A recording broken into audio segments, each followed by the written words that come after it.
drum. We're going to talk about how it works and why. The drum? I didn't warm up. Oh, well, I didn't either. I didn't warm up. I didn't warm up either. No? No. Are you supposed to say that? Supposed to say who the hell cares? We're live. Here we are. Well, thanks everybody for tuning in to our afternoon of fun and frivolity here about the snare drum. And I want to thank my friend Allen Herman for coming to mediate, ask some questions as they come in from the internet and some others that he has, and just hopefully keep me on track. I want to take you back on a little journey of this instrument and how it works and how I came to know it at the level I do. As a young man, I was a customer at Frank Ippolito's Professional Percussion Center, and I was fortunate to befriend him as well as Joe Gallivan. Too loud or louder? Louder. You want me louder than that? Holy crap, that's loud. And Al Duffy, who was the designer there and builder, inventor.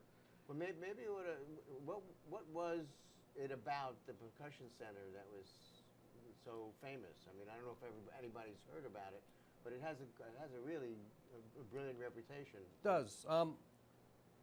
Frank Ippolito was the second drummer on the Glenn Miller Army Air Force Band, and after that he moved to New York City and had a career really with club dates, worked with Lester Lannon mostly, and then he bought the drum shop. I can't remember the name of the person he bought it from, but that shop existed the original prior location to him. It was not. The original location was a walk down, half a flight down. I was never in that store. Yeah, neither was I. Wow. So, you know, my first visit there, I'd have been about age 14, 832 8th Avenue, corner 50th that's the and 8th. store I remember. Yep. Up the steps and in. And, you know, what people don't understand about the place is the people who were there on a regular basis, like Elvin Jones taught there. Papa Joe Jones taught there. Billy Cobham taught there. The list goes on and on. You know, folks like us were able to be on a first name basis with them. It was a very magical time, the 70s, and then What about the forward. customer base? The When you go in and buy a pair of sticks, who would you meet? You'd meet everyone. You know, from whoever was out with your favorite band to the folks like yourself that were the Broadway guys at the time, to the orchestral players uptown. Everyone came to this store specifically because it had anything you needed, and secondly because they wanted to see who was there also. And that was really part and parcel to it. And they wanted to be seen if they would. Absolutely, yeah, absolutely. They wanted to be seen. So, starting out, Matt has given me the opportunity to come here and do this quote-unquote master class, and Alan has encouraged me to do it, and a few other people in the industry have also, because frankly, I was not going to do this. I just figured I left this business over 3 decades ago. I'm not coming back into it. So at some point during this day, other folks who customize snare drums, build boutique instruments, or otherwise, there's a real good opportunity that I'm going to say something that either insults you or you completely disagree with. What I'd like to ask you to do is afterwards go back and take a look at what I said and why, and when you find out I'm correct, too bad, because I've got a good handle on this from the time I was there. Nothing has really changed. Everything old what is about Al new Duffy? is old again. What We're about gonna Al go back. Duffy? What was his background? That he was your mentor. He was my mentor by far, So- and he was also my friend Gary Jacari's mentor, who was here also. Yes, We'll Gary. talk about Gary a little later. Gary's here. Al was known for several things. The first one we're going to take it to is off topic of the snare drum, but I brought one. And this is the original conversion of the chain pedal. As you can tell, it's old. This is a Camco chain pedal. I'm 58. I've owned this since I was 14. So this has been around for a while. I can still play this if I choose to. I didn't know Camco made chain pedals back then. Well, they didn't. Oh. So, back in the day, this would have been a cam and a leather strap or a nylon strap. I had a phone conversation a few weeks ago with Paulie Cambaro out in California, and Paul was at the store prior to me. And I just wanted to make sure I had some of this history correct. This pedal was developed specifically for Elvin Jones and Billy Cobham. Elvin was snapping the straps. So the chain and linkage doesn't break. Well, you can break it if you try hard enough, but it stopped Elvin's issue of snapping the pedal. Billy Cobham's Mahavishnu Orchestra time had some other issues with it, as I'm told, that he was also snapping the footboards. And those guys, you know, they were playing pretty hard, and he was coming down playing on the ball of his foot, and they were snapping the footboards.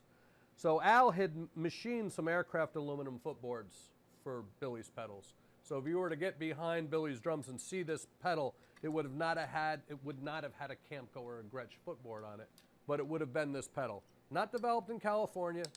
Patent was Al's design with Frank, and they held the patent together. So both names appear on the patent, Frank Ippolito, Al Duffy. Great. You know, most people don't remember this as well. You're not on microphone, it's not going to work. Yeah. Well, most people won't remember this, but you had the Gretsch and Camco pedals were the same pedal. I said that. Okay, here we go. Fast But forward. wait, before we continue, All right. before Al worked with Frank, where was Al? To my knowledge, Al's background was in machining because his dad was a machinist, and he was an orchestral percussionist. I don't know where he was prior to the Professional Percussion Center. I know where he went after the Professional Percussion Center, Okay. which may be where you're headed. Okay. I don't know. So where I'm headed. when Al and Frank parted ways, which would have been in the 70s, Al went to work with the Hinger Company That's it. Yep. Thank you. in New Jersey. I'm having a mental dyslexia. That's okay. You're allowed. So Al was very involved in the development of the Hinger snare drum with the cable snares, the space tone drum that opened in the middle. Remember that drum? Yeah. Had the brackets on it and opened up and down, as well as the development of their Dresden timpani with the floating shell and all of that machining. The kettles came from somewhere in Europe, and they were put together over here.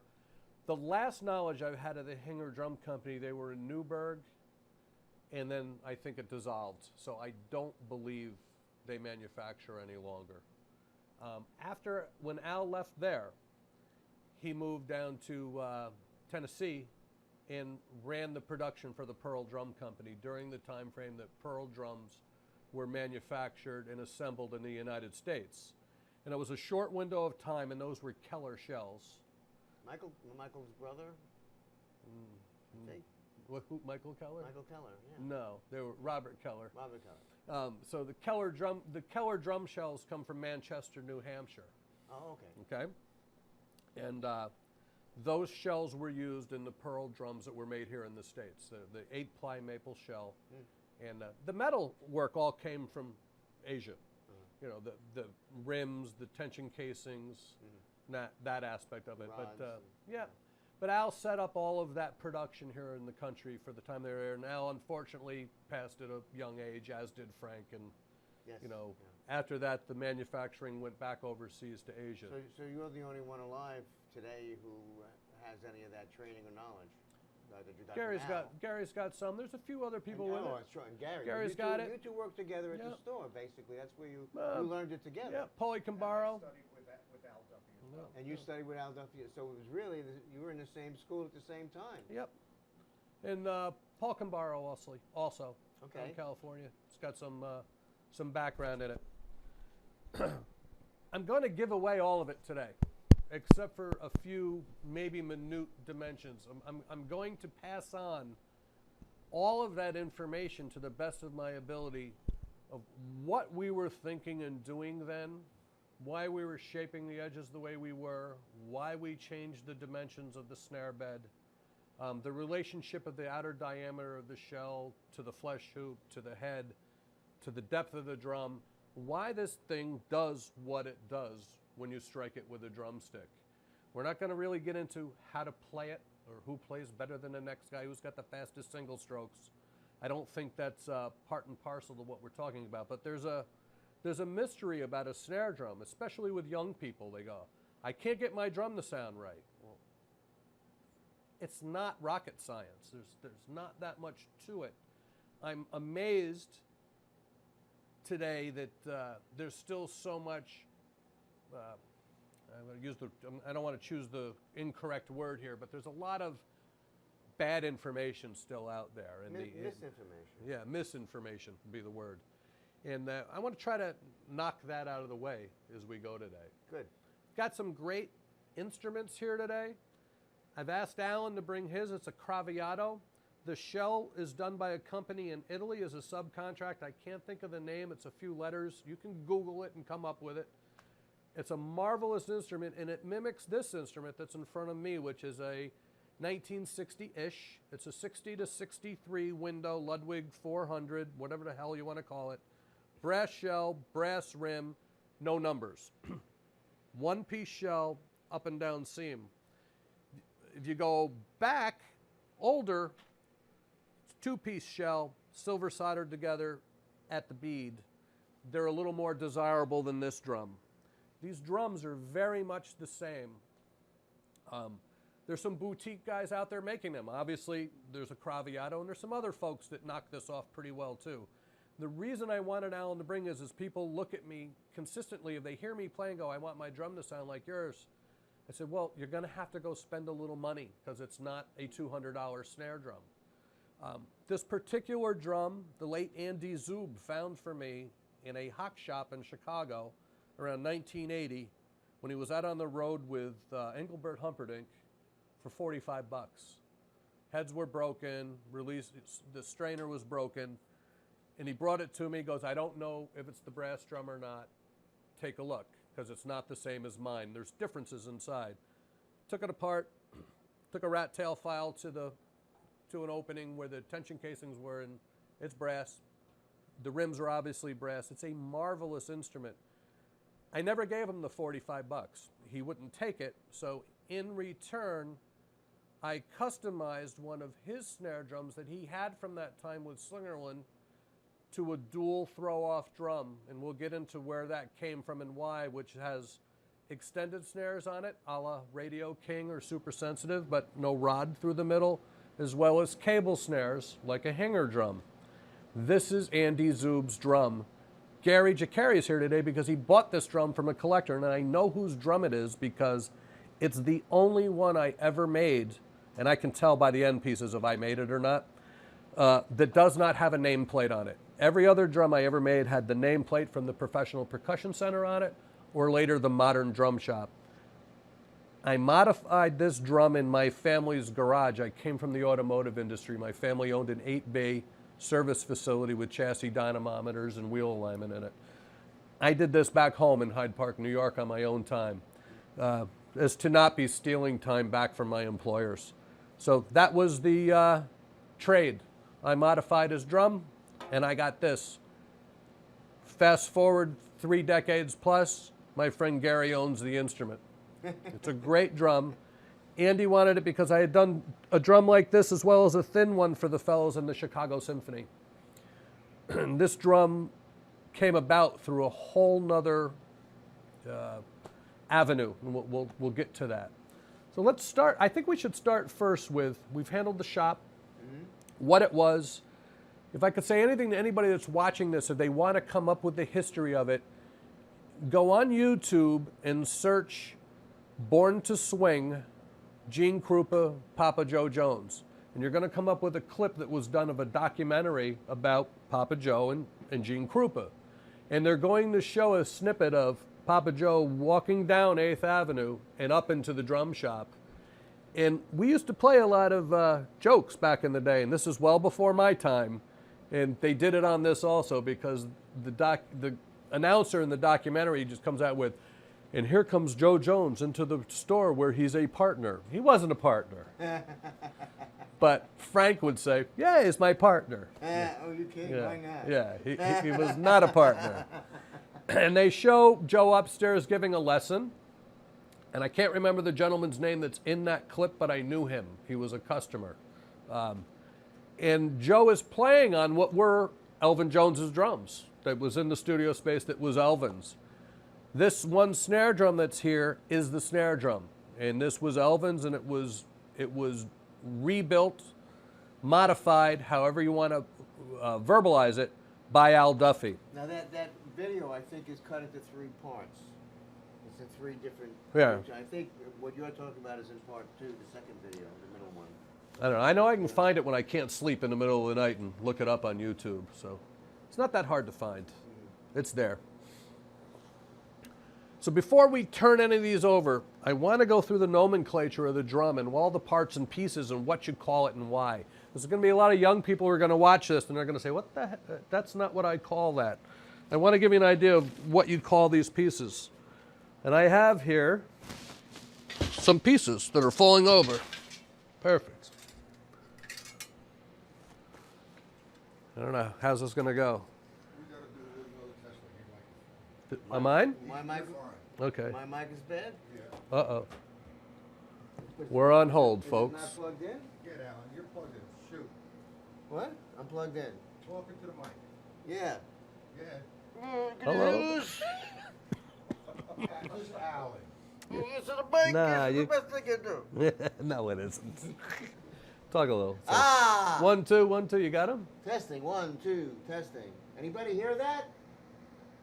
Do it again, I Alan. don't hear him back. Keep talking. Hello. Testing. Yeah. Yeah. Rudiments. Single strokes. Paradiddles. I don't know where you're at here. Yeah, do it. Keep going. Say something. 5 stroke.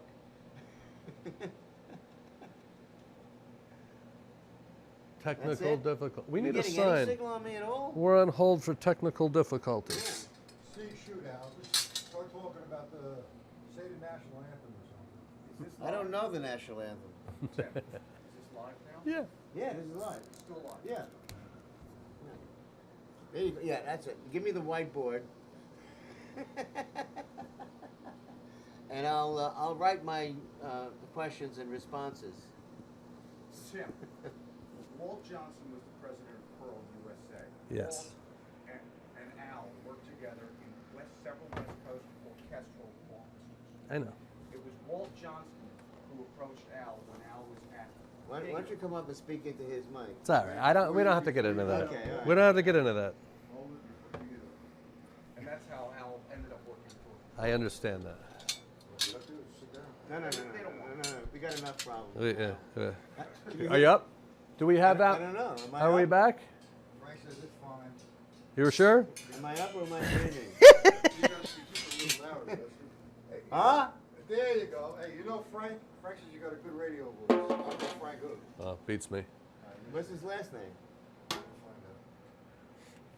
So anyway, I want to get into the nomenclature of the instruments. This is Okay. killing me. On a snare drum, there's a top and bottom rim. There's the batter rim or the top rim. It's the one that goes up here on the side that you strike with the sticks. I If mean, you, it's not a hoop? could be called a hoop. Okay. Then we have the bottom hoop or bottom rim or snare side rim that has typically gates in it to allow the snares to turn on and off. And I know I'm being a little crazy here. Nitpicky? Then you have snares. There's different types of snares. These are what are known as wire snappy snares. There's a history of how the drum came forward with snare types. There was gut. The next move was wire wound silk. Wire wound silk. This is a old Ludwig Pioneer that I sent out through Duffy's and Miklajeski Music and had refinished by a Saxon trumpet guy. These drums were only white or black. They were student drums. Marvelous orchestral drum. I don't. Is that lacquer finish? It's lacquered now. Oh, that's lacquer. Okay. It was just white or black, like Duco number 7 paint back in the day, because it was the student model. The pro models were the nickel chromes that we would all covet and want. Then we have the drum. This being a fiberglass shell drum from the Fibes company. It's unique in that they didn't make black drums. This was Sonny Igo's, and I brought it for a few reasons. We'll get to them later, but you've got a shell, tension casings, strainer, that's the part that turns it on and off, and a butt plate. You could call this a snare release. This isn't the snares. This is the strainer. The wire things I winged around before are the snares. This is the butt plate. Some people would call it a throw-off. This was known as an SFT, throw-off, as legend tells us. And the legend comes from Bobby Grasso from the Fives Drum Company and Buddy Rich were very dear friends. And when he brought one of these drums to Buddy way back in the beginning and said, "What do you think of the drum?" He goes, "That's some effing throw-off." And that is where it's true. That's where the SFT comes back from. So we got through that. Yeah, and I'm 98% sure that's correct. Check it with Kathy Rich, but I think I got it. And that is where that name came from. Batter head, snare side head, they're different. The bottom head, the resonant head is thin. And then we have tension rods and washers. That's the parts and pieces of the drum. Then there's different shapes and whatnot that make this thing perform as it should. Now, obviously, a metal drum, a wooden drum, and a fiberglass drum have a different sound. A single ply wooden drum has a different sound than a, lack of better terms, a plywood drum. And it's probably not fair to call it plywood, but it is. I want to just go through some of the relationship of the drum that makes it sound the way it does. If this is the drum shell, right, we're going to play on this side. The snares are going across the bottom. I'm a terrible artist, but there's a shell here, right? This head comes over it like this, and then it has the rim that fixes around it. Got that? There's going to be a test. This part of the head, the metal part, is called the flesh hoop. That's called the batter hoop or the top rim. That's where the hoop comes in. Right. As this head sits over the shell, there has to be some space. If the inside of this contacts the shell, the drum won't resonate or tune correctly because there's friction and it's in tight on it. If there's too much space, it picks up an overtone series and starts to resonate too much. We'll get there. The material that this top batter rim or hoop is made is easy to use. Everybody knows them as die cast. A brass triple flange rim. It's probably steel nickel plate, but I'm not sure without taking it apart. Triple flange chrome over steel. Brass rim's typically a little warmer sounding on the rim shot, a little softer. Die cast rim shortens the sound, shortens the overtone series of the drum. I wouldn't say that. I would say it shortens the overtone series. I don't know that it darkens it. It may in some cases. The brass rim is probably the most forgiving to most people when they play it. There's a lot of stuff going on now in the industry where, this Buddy Rich played a stick chopper top rim. It was straight. It had no... That's the old-time rim. Old-time rim. Yeah. Like that clip-on one. Yeah, he loved them. On the bottom of a drum, on a Slingerland drum, because the Slingerland drum rim curves in, on the bottoms we used to use a straight Slingerland rim a lot because it was available and it was different, and we were the drum shop. We were the experts, quote unquote. We wanted... The theory is, if the sound is traveling down, you don't want to stop it by curving that rim in. Yeah. So we used the straight rim so the sound would go down. Yeah. Okay? Physics aerodynamics, man. There you go. Yeah. The other thing, the rim curves over, same thing. So most people would say a rim that curves back like this sounds better. I'd agree. This doesn't really curve over at all. It's basically straight. That one curves back. I never liked these. Yeah. This is very hard on your hands with a one-handed rim shot when you come down on a die-cast rim. I kind of like them sometimes, but I like them for when I'm just swinging for the fences and going for a backbeat. As far as a drum that I want to play with any finesse, I'm going to go to this drum. What do we do? What? We lose You it? lost them? We lost it. All right. Reschedule lesson. We should let Lucky back in. Yeah. I hear Lucky at the door. All right, let him Here, in. I'll get him in. How long is it going to take? Thank you, Gary. We need to take a break. This is great shit, man.